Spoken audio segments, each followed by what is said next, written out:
يواجه فريق رجاء البيضاوي يوم غد فريق نجم الساحل التونسي برسم إياب دور الثمن النهائي مكرر لمنافسات كأس الاتحاد الإفريقي. عناصر الفريق الأخضر واعية بصعوبة المباراة، والجماهير التونسية مؤمنة بحظوظ فريقها في التأهل. من تونس مراسلة محمد أمين النوري ومحمد العروي. يحاصرها البحر الأبيض المتوسط وتمتد هادئة إلا من ذوي اللقاءات الحارقة على أرضها. سوسة ستحتضن مباراة إياب الرجاء البيضاوي. كسرنا حاجز التركيز لدى لاعبيه الذين أبانوا عن معنويات مرتفعة وحذر يخفيه الكثير من التفاؤل والعفوية.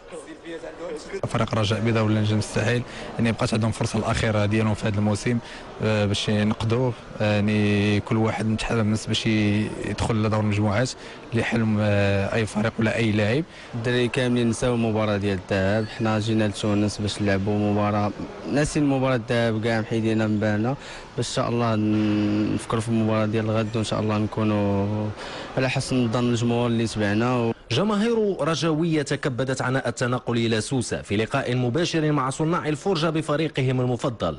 لا يخفون صعوبة المهمة وإن آمنوا بقدرات الرجاء. غادي يكون لقاء صعب، ولكن حنا كنتمناو على الله اللاعبين ديالنا يكونوا على قدر المسؤولية ويلعبوا ويكونوا زعما يلعبوا الكره اللي كنعرفوا عليهم. ان شاء الله باقي لنا هاد الكاف اخر نسخه كانت فازت بها الرجاء الرياضي عام 2003. حنا معولين ان شاء الله ندوزوا لدوري المجموعات. والله بالمقابله ان شاء الله مربوح هكا. مربوح على من؟ الرجاء البيضاوي. وانا حب الترجي، بطبيعتي حب الترجي يعني حال بحال معناها كيف.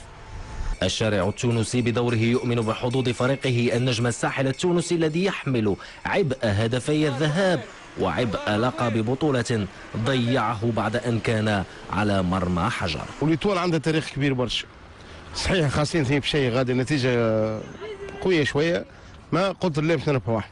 لأن ماتش صعيب برشا، احتمال تربح 2 بلاش وتعادل برونكاسيون، اما ان شاء الله تربح 3 بلاش. فوز بنزرت يعرف الرجاء والرجاء يعرف فوزي واحنا نعرف الرجاء، وان شاء الله تشوف اللقاء باش هذا اخوي واللي يكون اجدر هو باش ينتصر، بحول الله نجم الساحل باش ينتصر 3 بلاش.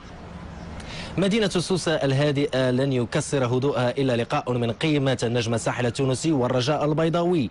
آراء المتفرجين تبقى جد عاطفية، وفقط المستطيل الأخضر من سيقول كلمته النهائية في خصوص الفريق المتأهل للدور القادم. محمد أمين النوري، محمد العروي للقناة الأولى، مدينة سوسة التونسية.